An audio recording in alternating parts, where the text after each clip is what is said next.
everyone. Today I have a guest, Jaridsa. and we're going to talk a little bit about the experience of being an eldest girl, child, baby person in a house.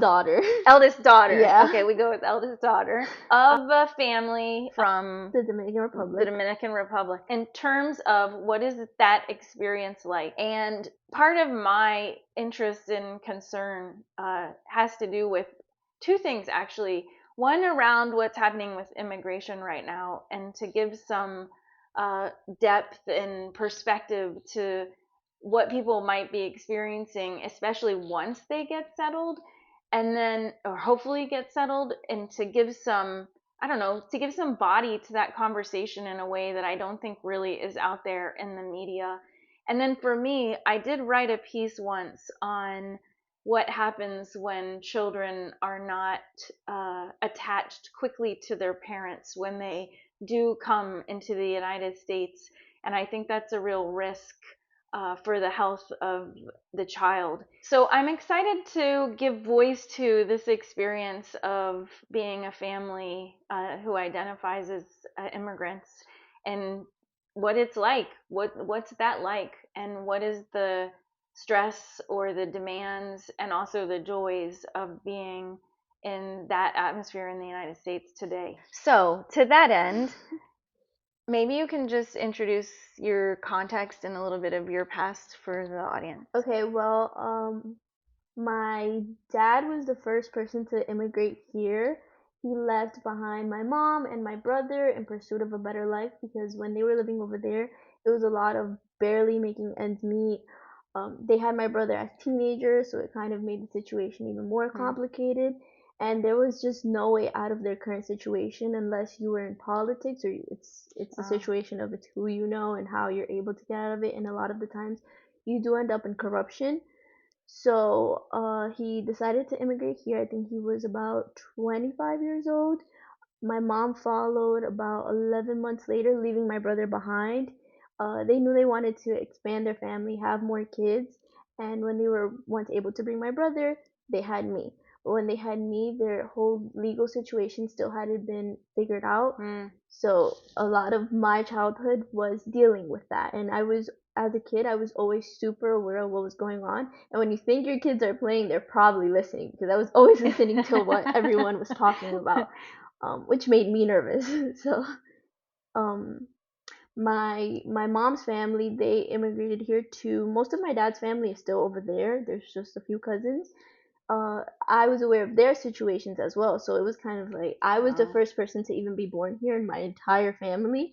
I knew what everyone's situation was, and growing up with that and hearing about what could potentially happen, I had anxiety, thinking that what's gonna happen to me. And once my sister came into the picture at 8, 9 years old, I had this image of me having having to fend for me and my little sister here, while my parents probably got deported. The closest relatives that we had near us were also in their own processes, so I just didn't know what was gonna happen, or if I had to move back with my parents. I was familiar with the country. I was sent for months at a time to, get to know my family, but it wasn't my home. America was my home, so. So can I ask a question? When you say, just for clarification, I think I know what you mean, I think. Yeah. But the idea of everybody's doing their own process, can you describe what that is? So everyone had their own individual case in which they had to go to their own court hearings, kind of justify why they came here, what their situation was, and defend themselves as to why they should be allowed to stay in the country. Okay, so that's the immigration process, and it happens on an individual basis, not on a familial basis. No. Except for you didn't have to go through that because you were born in the United States. Yeah. So you're a citizen of the U.S. Yes. Do you have a dual citizenship? No, but I'm in the process of getting that. one. Okay. Yeah, that's cool. So what I think, one thing that I've heard just from different students has to do with the demands of the language related to, you were born in the U.S., so likely you were raised pretty much speaking English and Spanish, which neither your brother your or either of your parents would have been in that context. So what was the experience like related to the bearing of language, so to speak? There's a lot of translating. Still, it's a lot of translating to this Still day. now, still Yeah. now, yeah. My brother spoke English, but not as dominant as me. My first language is Spanish, but through cartoons and school, I was able to pick it up pretty quickly. And for some Pick up what quickly? English, English? yeah. Okay, okay. So when my brother, he went to live with an aunt in Rhode Island for some time, so it was just me. Or with my brother wasn't in the house, everyone looked at me to kind of Mm. translate what was going on. And that's how I found myself in one of the most terrifying situations of my life, because my dad was sent a deportation notice. Oh, wow. And my brother was, I think he was at school, he just wasn't home. And I was given the notice, and my dad's like, "Oh, what's it saying?" And How old were you at this I was time? 8. I was Oh, 8 years wow. old, and I told my dad what it meant, and I think that's when kind of the anxiety and, oh my god, my parents can be ripped away from me. Wow. And during the when the Obama administration was around, I in the news there was a lot of raids, immigration raids, in which people were being separated, and I was seeing all these things while knowing that my dad was in the middle of a case and he could Wow. potentially be deported. So it was just a lot for an 8-year old. Yeah, so a lot of translating. I think that's kind of what inspired me to want to do what I want to be a lawyer now with immigration, and I think it Oh. rooted from that. Early on, I did have an understanding of this entire process. What what would you say to people who may know somebody or people who are going through this themselves or watching their kids feel anxious about the different dimensions or possibilities that can happen once people come into the United States? What would you say might help a child like an 8-year old or 10-year old or maybe even a little bit older who's having a lot of anxiety around the non-conclusiveness of the situation? I think that seeing how my parents, specifically my dad, handled the situation kind of reassured me. Oh, okay. My dad, when I told him, he became pale. He was, obviously panicked, but he couldn't do anything in front of his daughter. So seeing that he was, trying to be calm about the situation kind of helped me be calm about the situation. My family is Catholic as well, so there was a lot of praying involved, and through that, I kind of had the idea that, okay, if I prayed to God and if I kept telling God what I'm worried about, then everything was gonna be okay. So it's kind of their faith with the whole process gave me faith to Mm. work through it and to kind of plead like, please don't separate my family. Um, and I think talking about it would have helped as well, because my dad, yeah, he knew I knew what was going on and I was aware of the situation, but he never really talked to me about it. I think that if he would have sat down and been like, look, this is the plan, this is what's happening, this is what my lawyer says, it would have helped a lot more. From that moment on, I started going to court proceedings with my dad. I would beg him, Oh, can I wow. please go? And I know that he had this When you were situation. 8? Yeah, I would go to Wow. court with my dad. Wow. And I know that there had been the situation because he had his green card beforehand. It was some complicated process, and he was detained on his way back. And the officer told him, "Oh, I'm gonna let you go because I see you have a daughter." I was 6 at the time when this happened. I see you have a daughter on file, and I have a daughter that same age, and he let my dad go. So that also put in my head, okay, I need to be with my dad because if I'm with my Oh, dad, then he wow. won't be taken away from me. So I Hmm. would go to court proceedings with him, and even though I had no idea what was going on in the language of the court, I felt just my presence there was going to make a difference, or that the judge would see that his daughter was there and kind of have a change of heart. Um, and that's when I met my dad's lawyer. And she, seeing that she spoke both Spanish and English, was also comforting because, as I said before, I did a lot of translating for my parents. So to see that they had this accessibility of someone that spoke their language, someone that was able to understand them, uh, gave me some comfort. And she told me in English, she was like, everything's gonna be okay. And that's when I felt like I could breathe for the first time as a kid, which is funny to even Wow. think about. But yeah. I mean, it's a beautiful story, and many things struck me, but the last comment, especially, like for thinking about the roles that we play in other people's lives and the careers that we choose, that this woman knew to kind of turn to you and say that to reassure you right? And to reassure you in English was particularly like a particular choice that she made, right? As a way of letting you know that the authority, as it were, is going to make sure everything's okay. It also sounds like your parents have a lot of strengths and have brought you into a place of really full confidence and desire to help other people. And that's pretty beautiful. And, one thing that I have done with students before has to do with tracking the strengths that you get from like your parents and your grandparents. And I'm wondering if you could talk a little bit about some of the strengths that you feel like you've learned from your parents who clearly have a story that was uber challenging to get to this country, and even, leaving your brother and making a decision to trust somebody back in the Dominican Republic before he came, and what it must have been like to be separated for that long as the core group. Your parents, your father came first, then your mother, then your brother. Yeah. So maybe talk a little bit about that. Strength. I think a lot of my parents' strength comes from praying and their religion, Okay, their yeah. faith. I think that's something that they've been able to project onto me. And although I'm not, church every Sunday, too involved with the religion, I think that my faith and my relationship with God is still, it will always be there. Because at any time the anxieties or worries come, I look back at my life and I see that everything still worked out. Everything worked out with my parents' immigration process. They also, in the middle of all of that, they had a whole medical process with my sister as Wow. well, which just complicated everything. But that worked out too. So I think that their faith is the main source of where they get their strength from, and it's something that I'm glad I grew up with that.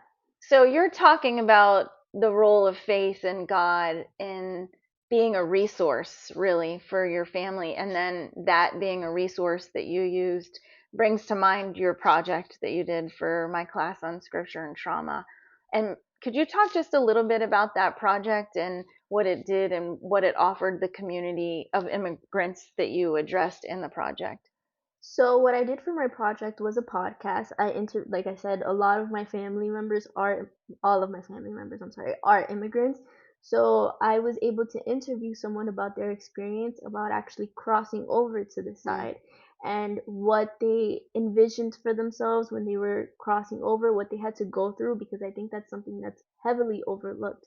They Oh. get here and they're berated by politicians, by people. They're just, set at the lowest of the bars, and no one acknowledges what they went through and the trauma that they go through when Mm. they're crossing through this border. They're risking their lives. So the person I interviewed was telling me their story, and this is someone that is extremely resilient and strong, and I have never seen them cry.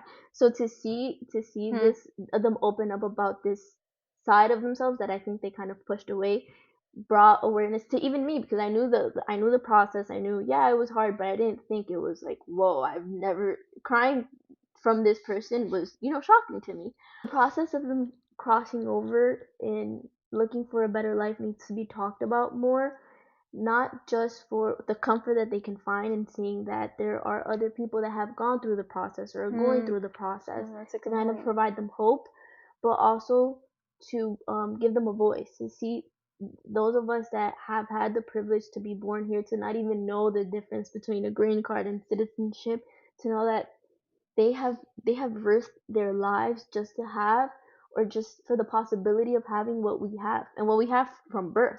Because I never thought Mm. about my own status until I figured, oh, my parents' status or my aunt's status. And it's something that you don't think about. Like, the sky is blue. You don't think about the sky is blue. You just know. Right.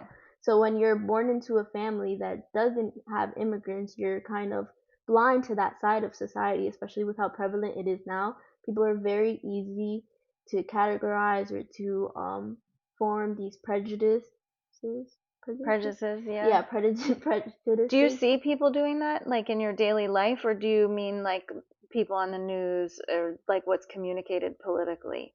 Or do you see it in real time? Do you see it being practiced? I think that before I didn't see it as much, but Before now, what? Before what? before everything that's going on now in the Oh, news, and okay, how okay, how yeah. mainstream the whole immigrant process has become. I didn't see it as much, but now I'm seeing it a lot more, and it bothers me. It hurts me because yes, there are people that aren't doing what they're supposed to be doing, but that doesn't mean you categorize the entire group. That you're creating a stereotype and making all of them criminals or make no. There are people like my parents who came here because they had a child. They were in poverty and where they were at, and they came here and they worked hard and they're trying to get their kids out of situations where they would have been worse in the country that they Hmm. came from. I wouldn't be where I am today if my dad didn't take that leap. And my dad, he's a hardworking man. He pays his taxes. He does what he needs to do. So it's just unfair to, because of a couple of people, to categorize the rest of them. So, what can someone do? What could somebody like me or somebody watching the video, what could they do? What can they foster? How can they be of any help? Or is it more that we're just witnessing and hoping there's some change? Is there something in your mind that you could offer? Yeah, I think we can do simple things like having conversations and Mm-hmm. realizing that there is more out there than the bad that is being projected by the media. The media isn't going to project the good. The media is not going to project the hardworking families that are trying to make it out of Hmm. poverty. They're obviously only going to show the bad side and someone did this and committed this crime. So it's very easy to form this opinion about a group as a whole that they're forming themselves. So having a conversation with anyone, because you're gonna know someone that knows someone that comes from an immigrant family. Yeah, that's actually a really good point. Yeah. So just a simple thing like having a conversation or reading about it, listening to podcasts like this should bring more awareness Yeah. to the fact that it's not all what's being projected onto the news. So I have two more questions. The first is I'm really curious, like if you have a favorite prayer or a resourcing within the faith that you return to as a means of quelling your anxiety, so to speak. I think that my form of praying went more from the traditional, Mhm. what my parents, how my parents taught me how to pray, to more of a conversation Oh, that nice. with God. So the older I get, the more I'm like, okay, I'm not just gonna keep repeating the same thing over and over again, but instead I'm gonna talk to God about the good and the bad. It's not just going and saying, oh, I have this problem, can you solve it for me? You have a conversation with Him like He's your friend. So I like how my relationship has changed and developed over time and as I become an adult. Yeah, so I think it's more of a conversation as opposed to a certain prayer. But I do know of prayers that my family members did recite for protection. In my Okay. podcast, I spoke about how the person found themselves in a life or death situation in which they were losing air, they were stuck in Wow. kind of a trailer, there was no way out. They kind of had to carve their way out. And as they were coming out of the trailer, they would cut All their right, I stomach. Yeah, remember. it Yeah. was horrible. And what they did was that they prayed, and they prayed this specific, I think it was Psalm 91. So just to know that they had this was very comforting. So yeah, but my relationship is more of conversation. Conversation. And one more question about that because I'm so No, curious and yeah, I love you it. can I ask love me it. anything. Yeah, is when do you have these conversations? Is it like anytime you need or do you have a special time of day Before I go to sleep. before Every you night before Oh, I go to wow. sleep, my mother tells me that I should pray in the morning and pray in the night, but I think in the morning I'm just so yeah, no. That I do pray at night and it's not just like I said before, it's not just pleading and not just asking about what I want, but it's a lot of thank yous as well because now my family members they're situated, my situation is not what it once was, and just a simple act of making it home alive with how crazy the trains are, or anything can happen anywhere. But We're in New York. yeah, um, there's a lot of gratitude that's in my conversations, and if I have anything that that I want to ask for, I'll throw that in there. But before I go to bed, even if there's not a specific goal, I do make sure to thank God every night. Nice. Love it. And then my last question in this second one that I alluded to earlier really is how do you envision yourself as an immigration attorney or lawyer? Like, what's your practice like? What do you imagine? What would you like to achieve? Every time I think about an immigration lawyer, I think about that woman that I met once about 10, 10 years ago, not even 10 years ago, more than 10 years ago because I'm 20, but that I met so long ago. She was able, the simple fact that she was able to speak both languages and communicate to my Mm-hmm. father in his language and comfort him when he's used to translations and to not knowing what, to relying on his 8-year-old kid to tell him what his deportation notice is saying. I think that as someone that speaks both languages, it's gonna help me a lot to be a resource to help them, my client, feel comfortable in their process, to feel heard, to feel like there's someone that's gonna be able to give them a voice when they're in court. So I see that, and I see myself. I see Mm. that 8-year-old once upon a time that was full of these anxieties, and I know that there's more families like mine, and I think that I would also voice that to my client, like, hey, you should, there should be conversations that you should be having conversations at the dinner table about what's going on to your child, because if you don't think they know, they definitely do know. Hmm. And just that comfort and knowing that it was going to be okay. Like I said before, I didn't breathe until someone told me it was going to be okay. um yeah, I think that's what I say. Beautiful. Yeah. Thank Thank you. you. Thank you. Your story provoked something in me. I can speak French, I can speak Italian, I can speak a teeny bit of German, but I can't speak Spanish. And I think about it. And I think about it when I'm walking through my building, and 99% of the people that work in this building are Spanish. Some speak English, some don't. Mhm. And I'm often, perplexed and maybe a little reticent, because I do know some Spanish, but not enough to have a conversation. Enough to be polite, but not enough to have a conversation. And so I kind of have two questions. One is, to what extent is would you suggest that people use their Spanish skills in speaking, even if they're minimal? And what is our moral obligation, so to speak, about learning Spanish in this country? Since it really, I mean, statistically, by 2050, there are some reports that say that the country will be over half populated by Latin America, South America, and Central American citizens. Okay, so for the first question, Yeah. I think that everyone should practice Spanish as every chance that they get. It's not going to hurt you. If anything, it's going to contribute to your growth as a Oh, person, that's nice. and widen your Yeah. ability to speak to other people, to communicate to people that don't speak English. The question on moral obligation, I think that we should all be trying to speak Spanish, because there's going to be a lot more Spanish speakers in not just the country, but where we live, New York.